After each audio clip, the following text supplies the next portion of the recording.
Hi friends, welcome to DM rainbow's kitchen. நாம் இன்னைக்கு நம்மளோட பாரம்பரிய உணவான அடை தோசை தான் எப்படி செய்யறதுன்னு பார்க்க போகிறோம். புரோட்டீன் அதிகமாக உள்ள நல்ல டேஸ்டியான அடை தோசையை எப்படி செய்யலான்னு பார்க்கலாம் வாங்க.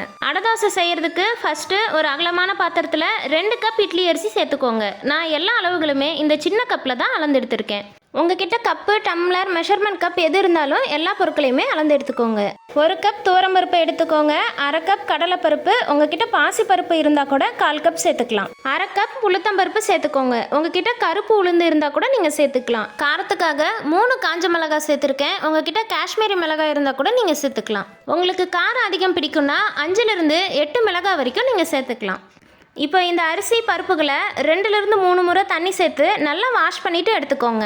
மறுபடியும் 1 கப் தண்ணி சேர்த்து 4லிருந்து 5 மணி நேரம் நல்லா ஊற வச்சு எடுத்துக்கோங்க. அரிசி பருப்பு ரெண்டுமே நல்லா ஊறி வந்தால் தான் அடை தோசை நல்லா டேஸ்டியாக கிறிஸ்பியாக நமக்கு கிடைக்கும். 5 மணி நேரத்துக்கு அப்புறம் பார்த்தீங்கன்னா அரிசி பருப்பு நல்லாவே ஊறி வந்திருக்கு. இது கூடவே 5லிருந்து 6 பல் பூண்டு சேர்த்துக்கோங்க. 1 ஸ்பூன் சோம்பு சேர்த்துக்கோங்க. 1 கைப்பிடி அளவு தேங்காய் துண்டுகள் சேர்த்துக்கோங்க. உங்களுக்கு தேங்காயோட ஃப்ளேவர் அதிகம் பிடிக்கும்னா 1/2 கப் வரைக்கும் நீங்கள் தேங்காய் சேர்த்துக்கலாம். இப்போ இந்த அரிசி பருப்பு ரெண்டையுமே ஒரு மிக்சி ஜார் இல்லைனா கிரைண்டரில் சேர்த்து கொஞ்சமாக தண்ணி தெளித்து நல்லா கெட்டியாக கொரகொரப்பாக மாவாக அரைச்சி எடுத்துக்கோங்க. இப்போ நம்ம அரைச்சி எடுத்துருக்க இந்த மாவில் பொடியாக கட் பண்ண கருவேப்பிலை, கொத்தமல்லி சேர்த்துக்கோங்க. 1/4 ஸ்பூன் பெருங்காயத்தூள் சேர்த்துக்கோங்க. அப்போ தான் அடை தோசை நல்ல வாசனையாக சூப்பரான டேஸ்ட்டில் நமக்கு கிடைக்கும். இது கூடவே பொடியாக கட் பண்ண சின்ன வெங்காயம் 1/4 கப் சேர்த்துக்கோங்க. சின்ன வெங்காயத்துக்கு பதிலாக பெரிய வெங்காயம் சேர்த்து கூட நீங்கள் செய்யலாம். மீடியம் சைஸில் 2 பெரிய வெங்காயம் சேர்த்துக்கோங்க, சரியாக இருக்கும். இப்போ தேவையான அளவு உப்பு சேர்த்துட்டு நல்ல ஒரு முறை மிக்ஸ் பண்ணி விடுங்க. இப்போ அடை தோசை மாவு பார்த்தீங்கன்னா சூப்பராக ரெடி ஆகிடுச்சு. மாவு இது போல் நல்லா கெட்டியாக இருந்தால் தான் அடை தோசை நல்லா கிறிஸ்பியாக டேஸ்டியாக கிடைக்கும். இப்போ ஒரு அகலமான கடாய் இல்லைனா தோசைக்கல் வச்சுக்கோங்க. 2லிருந்து 3 ஸ்பூன் ஆயில் சேர்த்துக்கோங்க. இப்போ எண்ணெய் நல்லா சூடானதுக்கப்புறம் ஒரு கரண்டி மாவு வச்சு இது போல் லைட்டாக தட்டி விடுங்க. இந்த அடை தோசையை தோசைக்கல்லுக்கு பதிலாக அகலமான இரும்பு கடாய் இல்லைனா நான்ஸ்டிக் கடாயில் செஞ்சு பாருங்கள், ரொம்பவே சூப்பராக வரும்.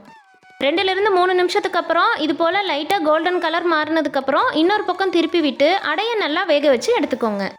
உங்களுக்கு அடை தோசை இது போல் கெட்டியாக வேண்டான்னா கொஞ்சமாக தண்ணி சேர்த்து தோசை மாவு போல் கலந்து நல்லா லேசாக கூட ஊற்றி எடுத்துக்கலாம். 2 பக்கமுமே நல்ல கோல்டன் கலர் ஆனதுக்கப்புறம் எடுத்துக்கோங்க. நல்ல டேஸ்டியான அரிசி பருப்பு அடை ரெடி ஆகிடுச்சு. இந்த அடையை காலையில் டிஃபன் இல்லைனா நைட்டு டின்னருக்கு செஞ்சு பாருங்கள், ரொம்பவே சூப்பராக இருக்கும்.